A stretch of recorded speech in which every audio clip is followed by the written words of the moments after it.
Welcome to the Marconi Project, an oral history series of the Italian American Museum of Washington, D.C. In these interviews, we capture the memories and experiences of Italian immigrants and Italian Americans in the nation's capital. We are ready to hear your story.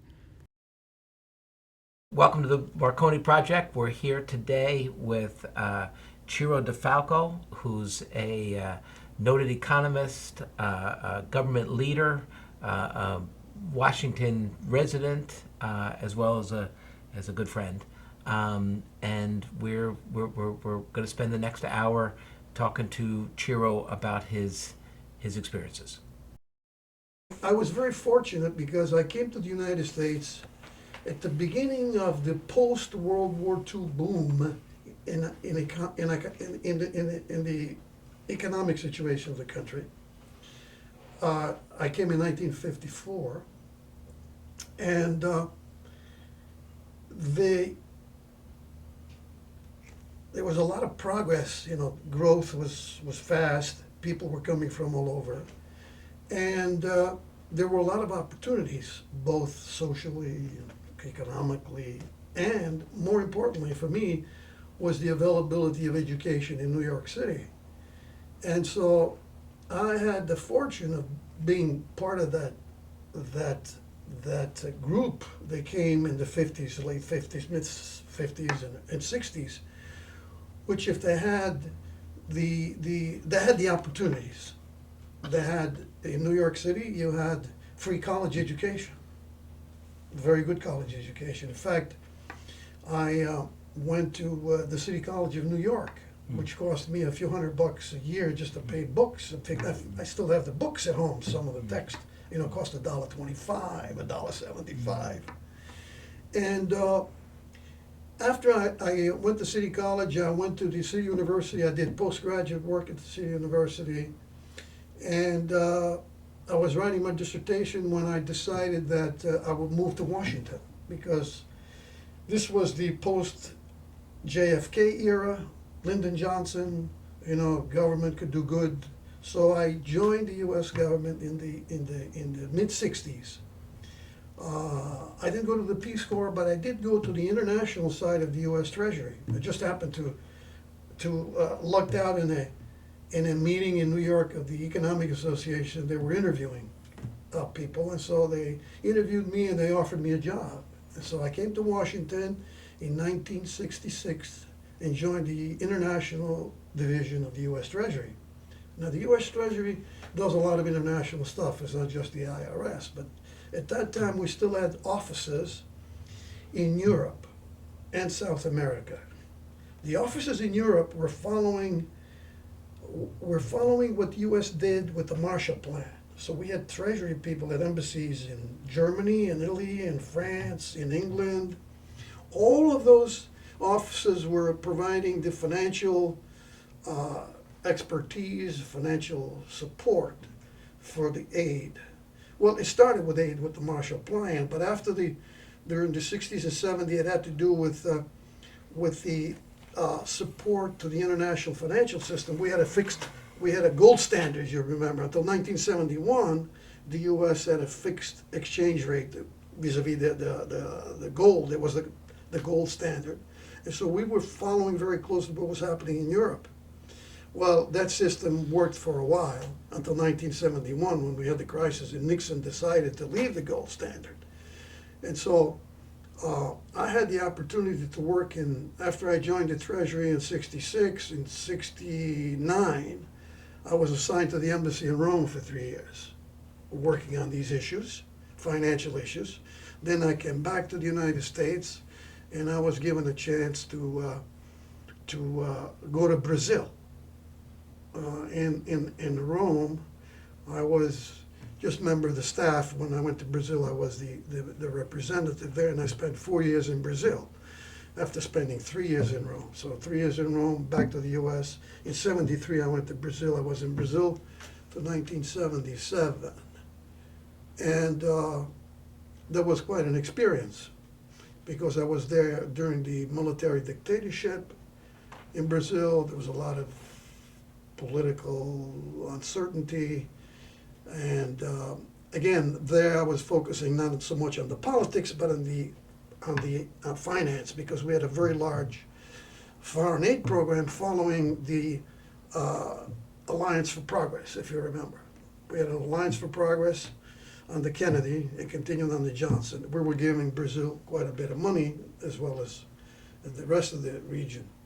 So when I came back to the United States in '77, I worked on a number of issues, Africa, Asia, with the Treasury, until in 1988. I went to the Inter-American Development Bank and spent 20 years there. And there I managed I managed a number of departments, but essentially I was there as an economist / manager. That's why the book is named Getting to Know Your Manager.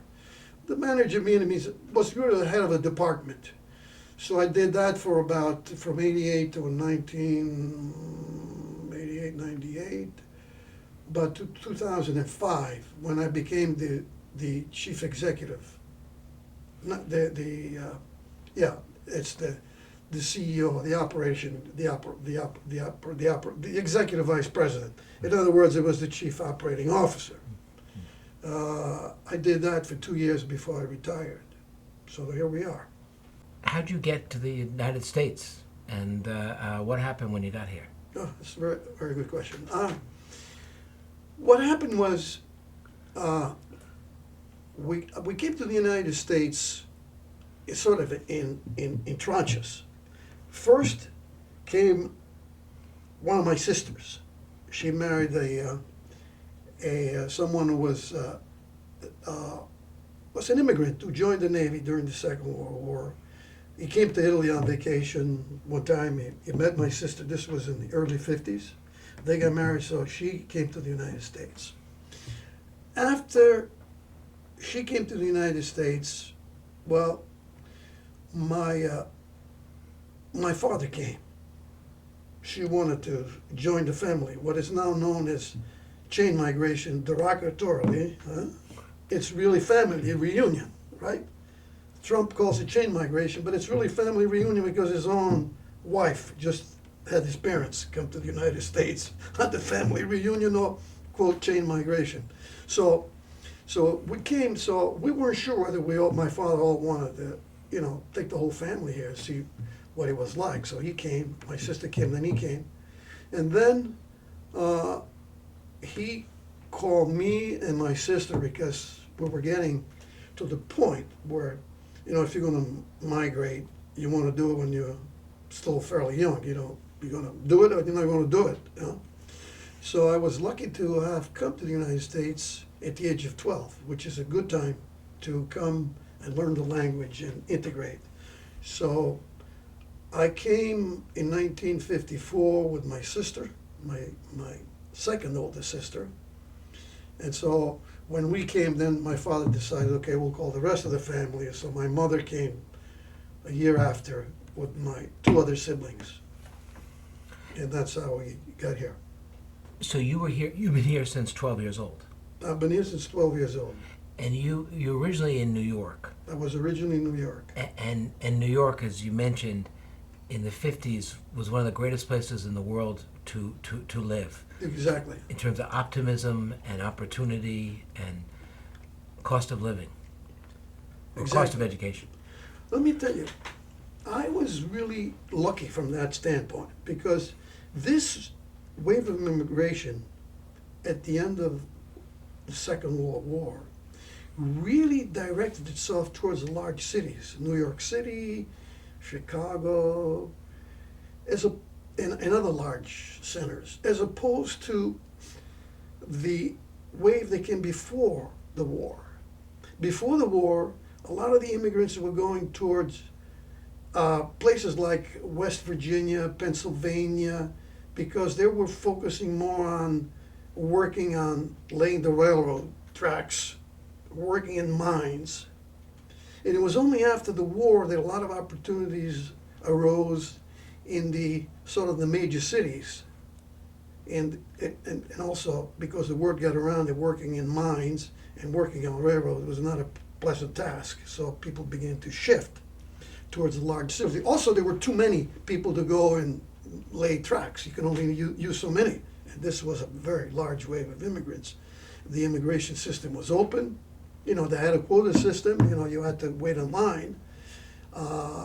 So that was a different kind of immigration. Now we make a contrast between what happened before and what happened now. The times have changed.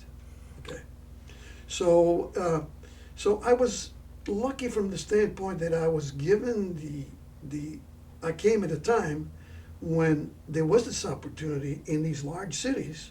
So it was there for the getting. What you have to do, you have to have the will, and the desire, and the drive to take advantage of these opportunities. And not everybody did so.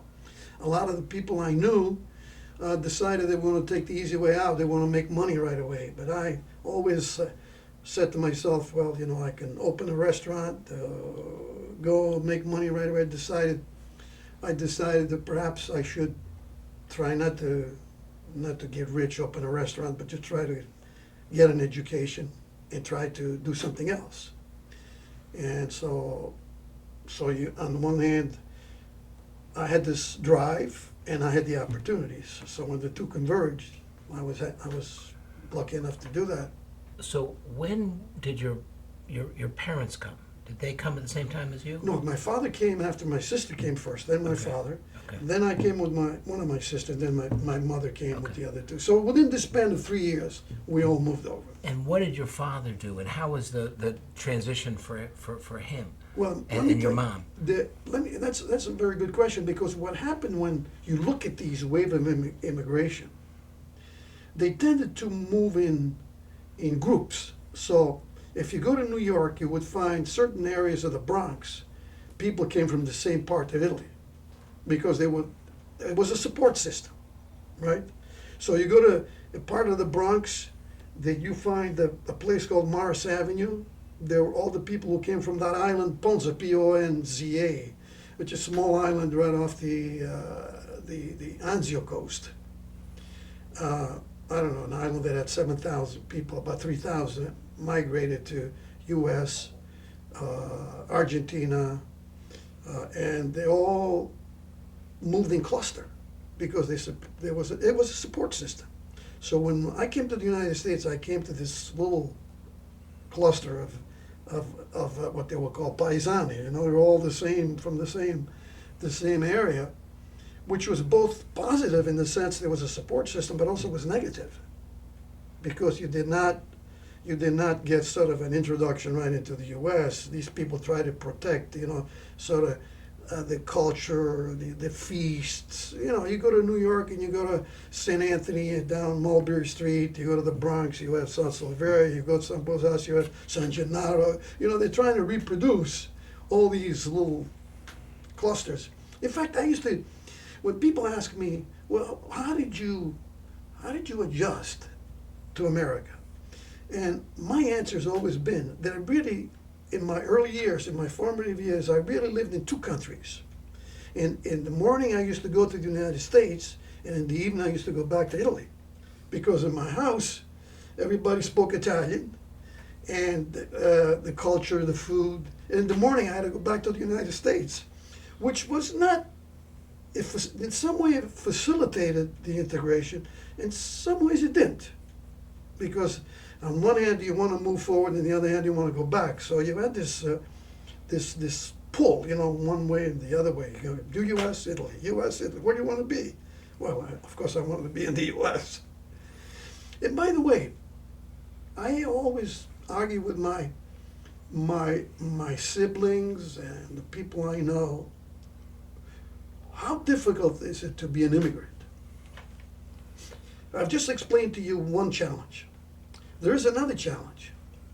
The other challenge is what happens when you have your own family and you have your own kids. How do you guide them? On the one hand, you want them to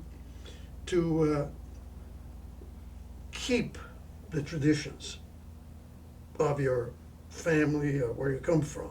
On the other hand, you want them to integrate into U.S. society.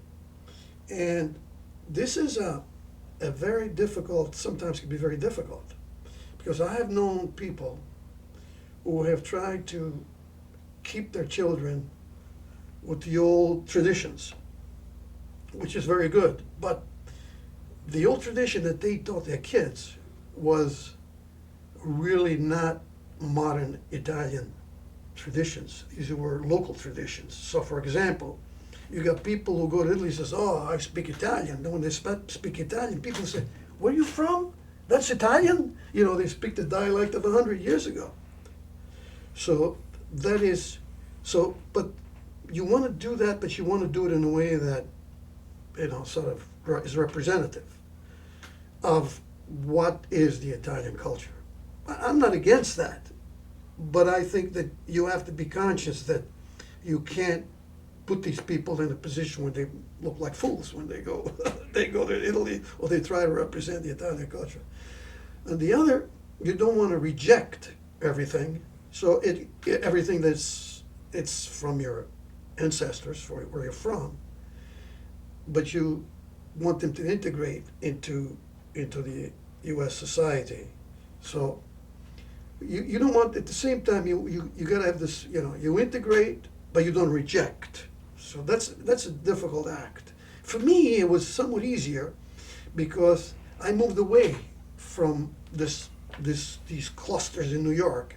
I left New York at the age of 24. No, at the age of 25, 26. So that means I lived in New York for 12 years, 13 years. So I moved out. So when I got married, I was already in Washington. So my kids grew up in Washington or overseas, Italy or Brazil. So it was easier for me to keep them, you know, help them keep some of the traditions but integrate into the United States. Now, why I go into this digression? Because I've known people, for example, very educated people with high positions in places like the World Bank, who, in order to keep their own traditions, they would try to get arranged marriage for their kids. For example, I know a high-level person from Pakistan, well-known, I won't give you his name, but well-known individual, very high level at the World Bank, who had a daughter born in the United States. When she grew up, he wanted to have an arranged marriage. He wanted her to marry somebody he would arrange in India or Pakistan, where he was from. And she said, "No freaking way, you're not going to do that." So you have these conflicts. So what did do? She said she rejected it. She rejected it. The father was very upset. So you have this conflict. So when you come to America, you have to integrate, but you have to keep your culture. What you keep, what you reject. How do you make the transition? How do you help your kids make that transition? Firstly, this person wanted to force the daughter to go backwards, and I never thought that was a good idea. I wanted the kids to go forward, become part of America. But anyway, that's the challenge you have as an immigrant. If you think about what you're doing. Now, some people don't really care. I've known people who came to America, they were only interested in making money, didn't give any thought to these problems. When they died, they left a lot of money to their kids, and after one generation, everything was dissipated, lost, because they never really focused on how do you integrate into new society without losing your roots, while building these people to live as useful citizens. Ciro, that is absolutely powerful statement, and for the Marconi Project, that's red meat. That's really red meat. But let me ask you a question, because your wife is from the same island that you are. Yeah. So how easy was it, or hard was it, separating from the past when both of you came from the same place? Okay, well, that's a very good question. I've had that question put to me. Because actually this year is 50 years that we got married. So we had an opportunity to celebrate our 50th wedding anniversary, and some people invited us for dinner. They asked me that question. How was it? How is it? Well, it's let me explain it to you. It wasn't easy, okay? But let me tell you what facilitated it. First of all, after college, I took a trip to Italy to visit relatives. I left it in 1954. In 1963, I graduated from the city college, so I decided I would take a trip. And I took a trip and I visited some people my family knew. I really didn't know them. I knew about them, but I really wasn't close to them. I had completely shut off. Yeah. So I came back. I went back after almost 10 years. And my wife was then about 17 years old. Then I just forgot about it. She was very attractive, as you probably know. And so when I went to work for Treasury, I was sent to London on a mission. And it was summertime, it was August. And,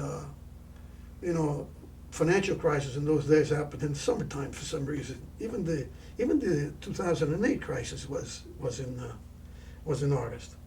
So I said, okay, I'm going to go to Ponza. I'm going to put a Ponza. Well, at that time, I was 1968.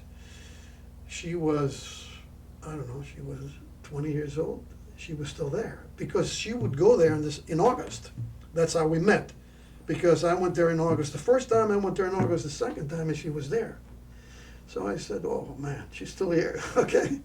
So I subsequently I wasn't at the time, I decided, okay, well maybe I'll have to make a move at some point soon before she disappears. So I went back, I think I went back several months later. And she was then, her father was in the Coast Guard, had been transferred on the mainland, where all to get to the island you have to take the ferry, and he was in charge of that particular port, and they were stationed there. So I decided this time I'm not going to leave without see if I can lock this up. So to make a long story short, I told her I'd proposed to her then. And she said, oh, well, we'll see. I said, well, there's not much to see. So when I came back, we arranged it. I went back and forth. It's kind of complicated, but it's not so complicated because she knew that I was serious. I knew that she was interested in leaving the kind of environment she was living in. She was also a very astute individual. She knew that her father was a Sicilian, was very Padre Padrone is a movie called Padre Padrone, a very famous Italian movie, where the father sort of runs the household. The daughters are supposed to only wash the dishes, not go to school, learn how to sew, learn how to be nice to men, and my wife was not in that mode. She was rebelling, so she said, okay, I'll go to America. I want to get out of here. So we got married. She came to Washington, and it was a tough transition for her, but I knew that the first thing she had to do, she had to go and take English. We lived on California Street, right off Connecticut Avenue. She went to an institute 2 blocks down. She still remembers. We still got the books. She hit the books, studied and studied and studied. It was a tough transition for her, but it was facilitated because 2 years after we were married, I was transferred to Italy. So she was able to go back for a couple of years. In fact, our second child was born in Italy. Then we came back to America. We went to Brazil. She pretty much, once she left, she pretty much integrated first into America and then into an international community, the diplomatic community. So it was facilitated by that, but different life experiences. No, that's not always the case. I've known people who have done that and failed to grasp the challenges of bringing a young wife to America and help her integrate. I've known a number of sad cases where these people brought wives to the United States, made no effort to integrate them into American society, and it didn't turn out so well. A lot of them had health problems, mental problems. Eventually they had problems of, if the husband died before, they really never knew how to navigate the American way of life, couldn't drive. I mean, I'm happy to say that some of them are people that have been close to my family, and that's not what I would have chosen. But anyway, there are challenges, so to answer your question. Ciro, what is your and your wife's relationship with Italy today? Well, it's I would say it's a love-hate relationship. We love Italy because it offers so much. And we always go back. We go over there once a year. I mean, we've been going once a year for a number of years because her parents stayed there. They stayed behind, so we would visit them once a year. Her father died at the age of 96 only 3 years ago. I believe 3 or 4 years ago. So, but she has a brother there, so we go once a year. So we have a relationship with Italy, but when people ask me, why don't you go back to Italy and live there? It's a nice place to live. And I said, no, it isn't. It's a nice place to visit. It's very hard to live once you've been to America, because once you have to navigate the bureaucracy in Italy, it gets to be very difficult, at least for me. I know a lot of people who go to Tuscany, a lot of English people who go to Tuscany, they live there, they like it. There are many Americans who go to Italy, but it's just not for me. It's not my way of life. I'm a type A person, and I just can't go in a bank and wait half an hour in line to get something done, or go to the local municipal office and you have to bribe somebody to get things done. That's not the way I want to live. The Italy that you lived in when you went to Rome and the Italy today, is that, did you, the same issues? Yeah. Well, let me tell you what. When I went to Italy and I lived in Rome, I lived in Rome as a diplomat. And that's different from living in Rome as a Roman. So as a diplomat, to have, all my day-to-day activity was around the embassy, and my contact with the local bureaucracy was minimal, right? We had, at the time, we still have a large naval base in Naples, so if I had health problems, I would go to the hospital in Naples. I had people in the embassy who dealt with, with my license plates and dealing with local units. We had people who did that, so it was pretty easy to do that. But I was aware what it meant to live in Italy, talking to other people who were not at the embassy. Ciro, this is a social question. When you were 12 years old, you came to the U.S. You lived this kind of double life. Mm-hmm. Who were your early friends? Were they Italians from the neighborhood, or were they Americans? That's an interesting question. They were both. There were some who lived in the ghetto, if you want to call it a ghetto. I don't know what you would call them, but they're in the ghetto. If you go, these groups lived in self-imposed ghettos. They wanted to be. So some of them were people who lived in the area, most of which took a different route. I was going down the road. They took one side of the road. I went on the other side. So some of them, a lot. Then I met a lot of friends who went to school. I went to school with, because I went to school. Obviously, there were a lot of Americans there, mostly people from the other neighborhoods. The so-called ghetto was 5 blocks. The school I went to, maybe 30 blocks. So I met people from the neighborhood outside of this confines. And but I must say, I didn't have much time to really take advantage of my formative years. And that is another challenge, because if you really come to America, your parents don't speak English, they don't have a lot of money, and you have to do a lot of things to support yourself, even the low cost of the schools. I didn't want to put a burden on my parents, and so I did a lot of things in my life. I delivered groceries in a local grocery store, because in those days, those old buildings didn't have elevators. So the old ladies on the 5th floor couldn't take their groceries up, so somebody had to bring the groceries up. I worked in a restaurant. I worked in a bank before all this digital world, working to collate checks, the check processing. The checks would come to Citibank, because I was Citibank on 42nd Street. And we would work after school. When the batch of checks come in, we had a machine. So this was from Chase Manhattan. It goes here. This goes to Bank of America. It goes there. So you have to do the check processing by hand. So I didn't have much time to socialize.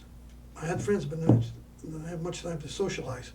In fact, one of the things that really struck me about this lack of really get the full flavor of what it means to be a teenager in a regular environment was when I was in high school. I became a good friend of my social studies teacher, a little guy. His name was Yablonsky. He didn't like Yablonsky, so he made a Yablon because he wanted to fit in. He too came from an Eastern European Jewish family who had immigrated to the United States before the war. They had to escape. And one day he told me, he said, the problem with you, Ciro, is, and they would call me Ciro. My name is Ciro in Italian, but it's Ciro in English because it's a C, right? He said, you know what the problem with you is? You grew up too fast. He said, I said, well, Mr. Yablon, you know how it is like. Yeah, he said, I know, but that's the price you pay. You have to grow up fast. Do you recall in that time frame discrimination versus you or other family members, the immigrant? The discrimination was much more subtle. Discrimination was much more subtle because, number one, we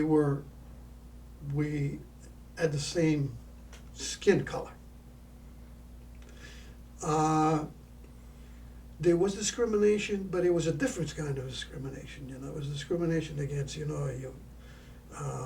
people will call you WAP. You know what that means, right? Without a passport, you were WAP.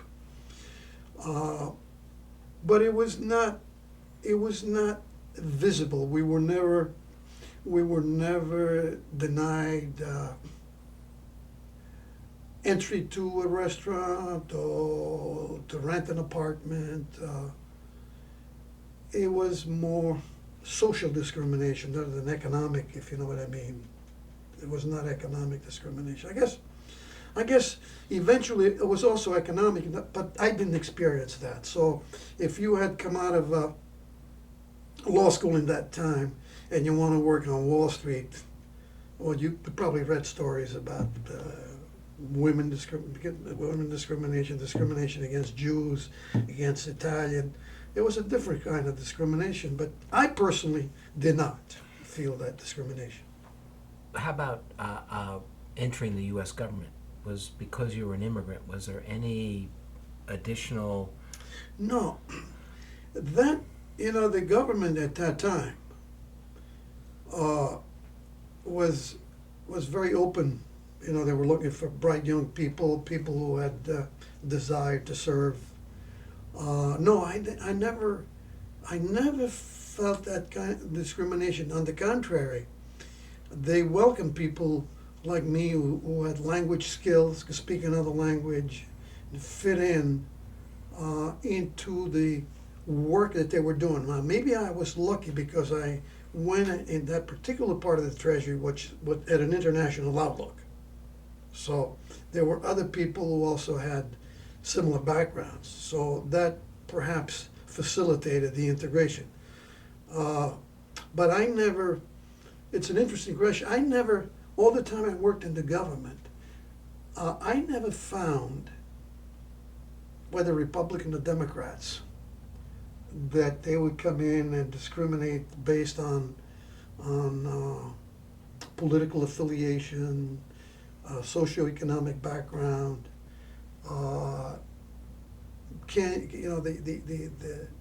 The question was, can you deliver? Can you provide us what we need in terms of analysis, information analysis, policy recommendations? In fact, and this is not a political statement, in fact, coming from my background, you would think that, you had to be sort of Democrat. My father was a union member. By the way, when I worked in the restaurant, I had to join a union, so I too was a union member. So you would think, this guy must be a Democrat. My best years in government were not with Democrats, but with the Republicans. And the reason for that was that the Republicans tend to be more oriented towards solving problems rather than ideology. At least that was the case before the Reagan Revolution, certainly before the Trump came into government. That Republicans would tend to be more problem solvers. And the guys who had really the ideology were the Democrats. The Roosevelt, is still the Johnson era when I went into government. And they were much more sort of geared to ideology, and the Republicans were more interested in solving problems. Now, this is not to say that I was a Republican, because all my life I tended to be independent. I voted one way or the other way. I tended to vote more for the people I thought could do the best job. But no, the question is no, I never found that to be the case, at least in my experience. Ciro, what happened in your household that supported you to go the education route? Were your parents, were they supportive of that? Well, they were supportive of whatever I wanted to do, but they support of it was more sort of a moral support, help whatever I wanted to do. But remember that they really couldn't provide much guidance, because they really were not fully integrated. Remember, into U.S. society. Remember, my house was in Italy, and I'd go to the United States. But so, in fact, if anything, I helped them integrate, because I remember my mother was, I don't know, she became a U.S. citizen in her 60s, and she was very proud. So I had to coach my mother in the Constitution, checks and balances, and she was very, very proud of having gone to the process and been able to answer the questions and become a U.S. citizen. That was one of the highlights of the family event. Well, I've been waiting to ask this question because we're similar in this regard. How was it, the transition from New York to Washington, in terms of coming from a highly neighborhood Italian type of place, which New York is, to a much more opaque Washington D.C. Well, that's a good question. Let me tell you what. The thing I missed the most when I came to Washington in 1966, there was no good Italian restaurant, no good bread, no good cheeses. So I would have lunch and dinner at Bickford's, or you had these cafeteria. You put money in the little slot there, and you pull out your sandwich. You remember that? I know there was one right on Connecticut Avenue. And so what happened was, when I first came to Washington, I would say almost every other week I would get on either Greyhound or Trailways on 13th in New York, there, whatever the heck it was, and I go to New York and really enjoy what New York had to offer.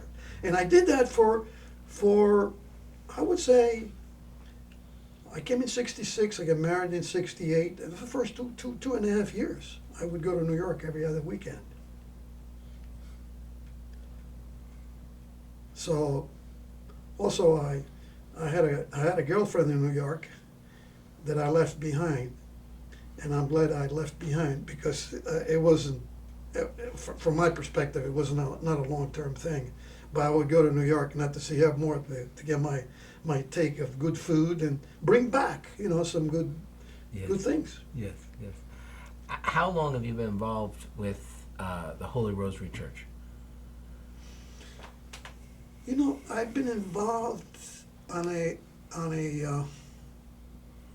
continuous basis since late 1983, when I came back from overseas.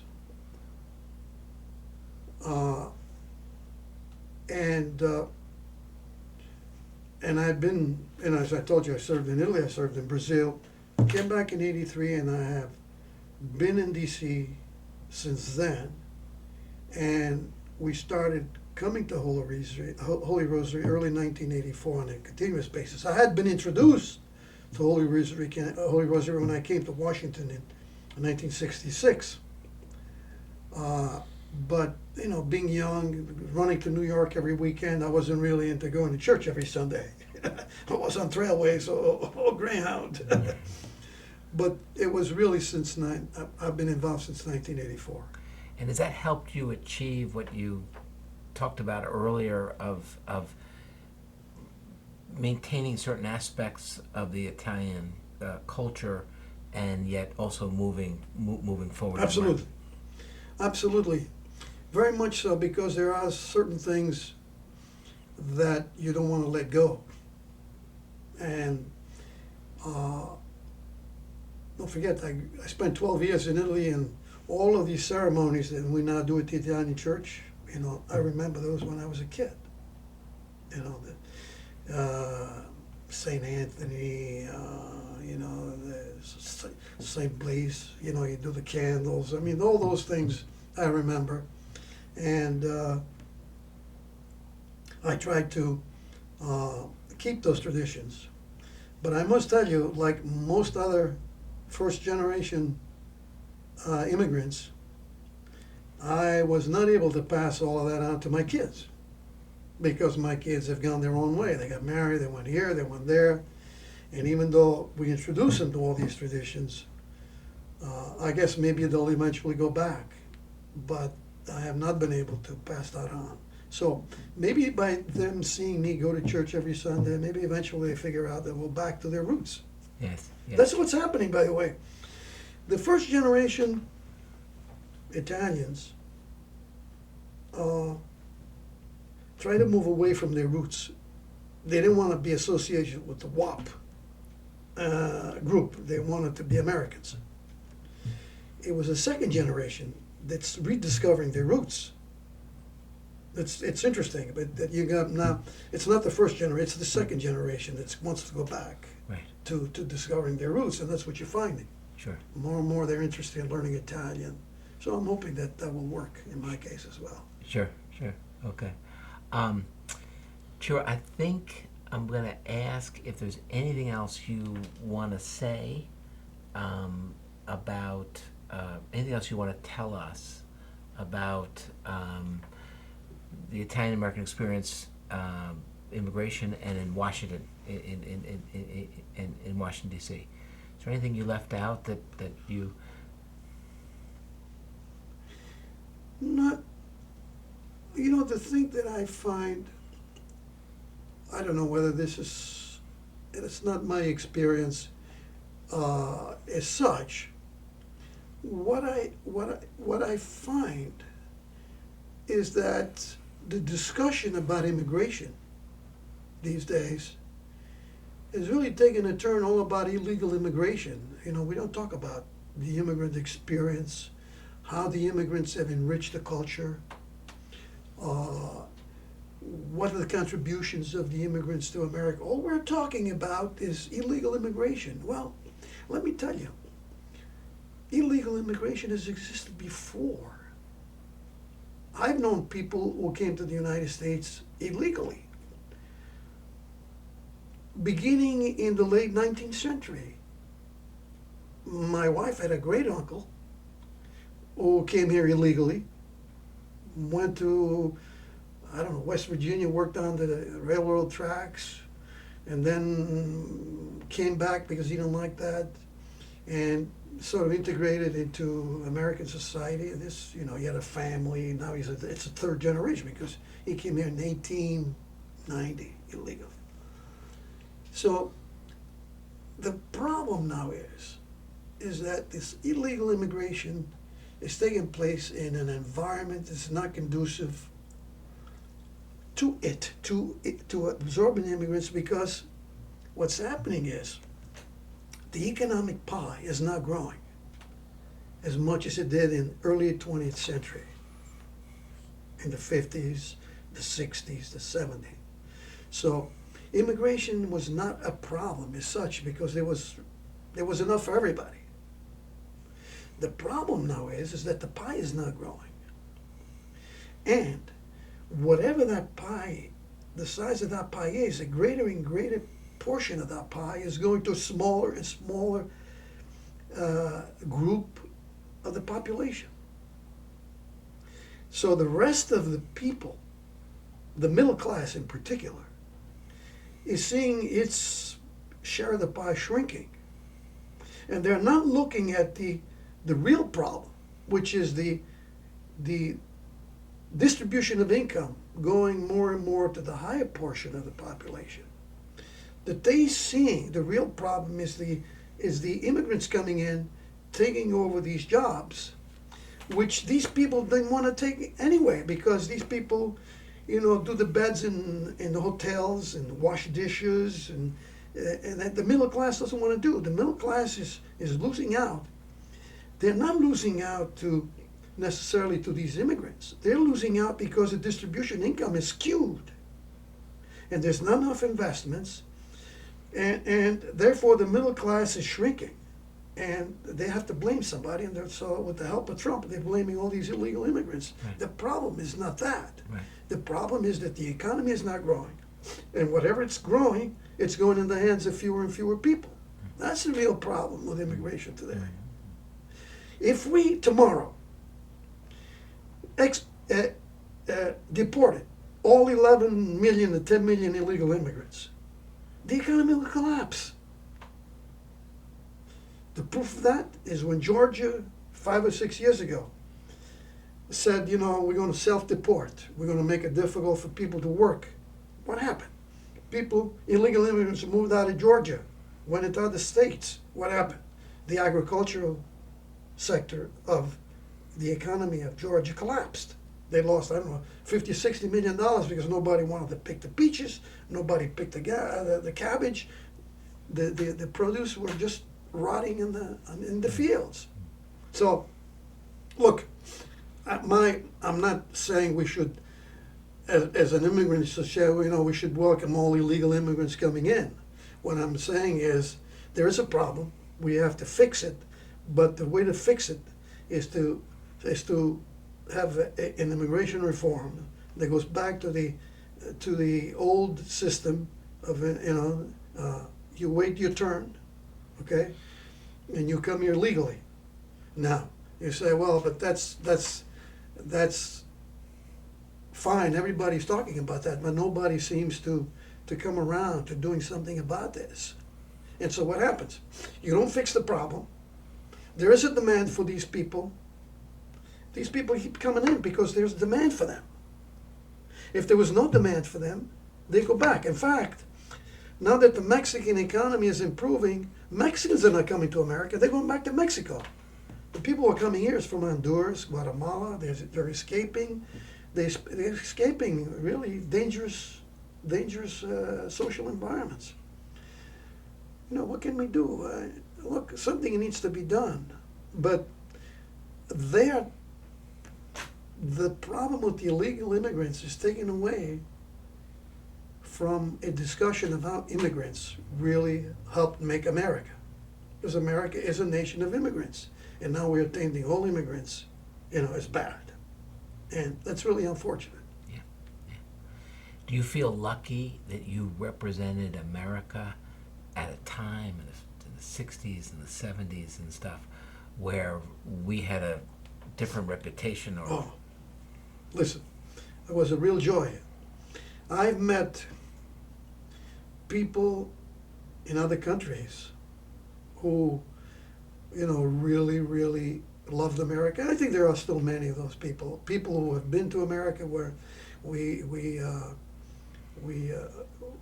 had programs to, in fact, to bring future leaders to this country. I was part of that process. We would select people in Brazil, in Italy, who were future leaders. And with a few bucks from AID, we had a future leaders program. And a lot of these people came to the United States to study. And then they went back in their countries. They had a position, very high level positions. I've met many of these people. They really had a great experience in America. They loved America. And I think we're losing some of that because we're not selling ourselves as a country that has to offer something to the world. We're not spending money in things like the Futures Leaders Program. Bringing these future leaders to America, show what America stands for. We're closing ourselves in. Yeah. It's really unfortunate. We have to, I hope that we can move out of this phase and go back to a different a policy where, I don't say we have to open our borders. Nobody wants open borders. But we can have a policy where if people want to seek asylum in the United States, we have a process to do that. We have to have the facilities to do that instead of just ripping families apart and trying to make it difficult for them to come to America. I think we have to increase our effort to trying to screen these people, those who are legitimate come in, those who are not legitimate come in, but to just blanket saying, oh no, if you're not legitimate, you go this way and your kid goes that way. It just doesn't work that way. It's not America. Mm-hmm. America, it may be cliche, but America's been the bulwark of the Pax Americana. We've had 75 years of peace. Yeah, we had wars in Vietnam, we had wars in Iraq and Afghanistan, but don't forget, my parents lived through 2 world wars. Last century had 2 world wars. We had 75 years, no wars. You go back even before the 20th century, we had wars every 20 years, 30 years. We've had peace for the last 75 years, and that had a lot to do with because of America played a role. NATO, America, the Alliance for Progress. Some people think that's a waste of money. Well, American prosperity resulted also from world prosperity. We don't live, the world is, America cannot be self-contained. We cannot build a wall around America and expect to have the progress we've had in the last 70 years. It doesn't work that way. You have to interact with the rest of the world in order for you to have the kind of progress you had the last 70 years. Maybe we have to change the way we have their interaction, but we have to have that interaction. Well, it sounds like you worked in Europe sort of on the vestiges of maybe the greatest international That's absolutely plan, the Marshall Plan. So you saw how that was working for economies that were in much different shape than we were. Yes, absolutely, absolutely. But look, not only I saw it economically, because you could see the finance, but also politically. I used to interact with a lot of politicians in Italy. You know, the Communist Party was very strong in Italy for a number of years, and America was supporting the Democratic parties, and you know the Christian Democrats and others. And we will get a lot of flack, you know, even today people say, well, but you intervened in elections in Italy so the Russians can intervene in America. Well, it's BS. We didn't intervene that way. We did support democratic governments. And the interesting part is that these people would publicly criticize the U.S. for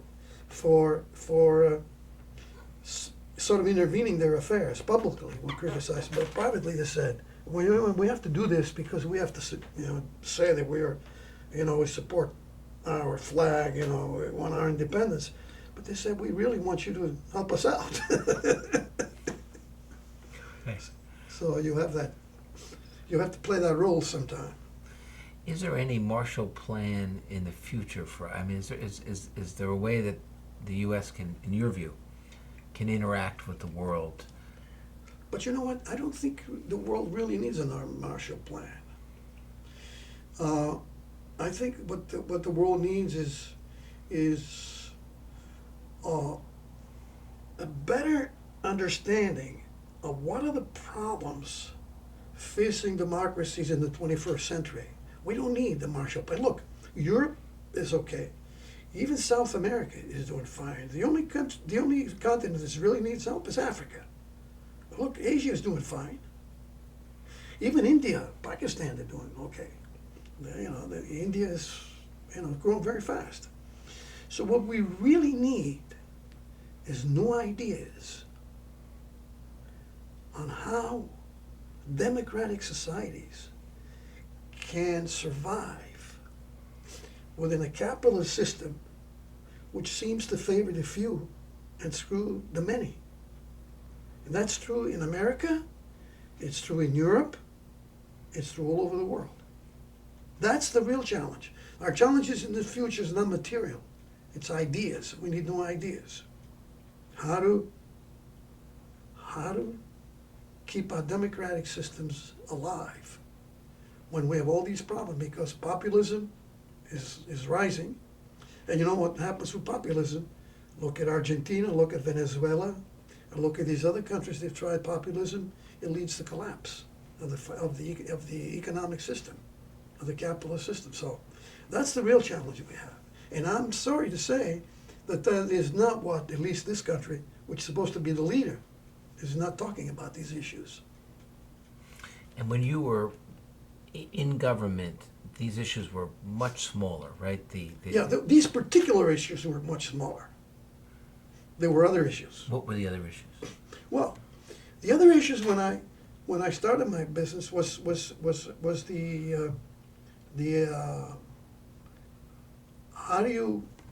international financial system.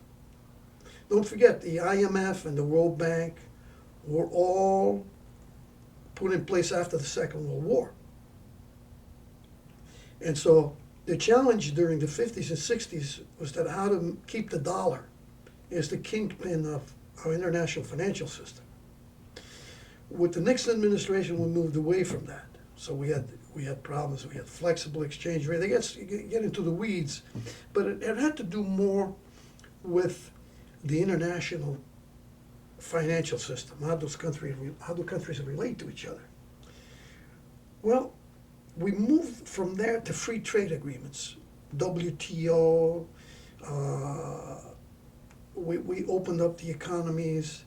We tried to integrate the world economy. Well, that worked up to a point, but it didn't, because what happened when you open up the world financial system and the trade free trade. You opened the world to free trade. What happened was that jobs went to those countries that had the lowest wages. So you exported jobs. You exported jobs and you depressed wages in places like the US and Europe to the benefit of the developing countries. We saw that coming, but we didn't do anything about how do you take care of these people who are left behind by globalization. We didn't do much to help those people. And it is those people who are feeding populism, because we failed. We failed to address the issues that arose from globalization. The answer, from my standpoint, is not to go back. It's impossible to go back. So you build a wall around America, and what? So what? So you pay for a car 3 times what it costs today? What do you do? So I think the real challenge to America and to the democracies, industrial democracies, is how do you live democratically in a world which seems to benefit the few, benefit the few in the industrial countries, help some in the developing countries, but the middle class in the industrialized world, in Europe and the United States in particular, is being squeezed. Populism, we'll see whether this populism in the United States will help. I have my doubts. We're out of time, but I want to ask one more question. You've mentioned a couple of times Nixon's move in early 1970s. 71. What were the circumstances around that move, and do you think, as an economist, that was good for this country and good for the world?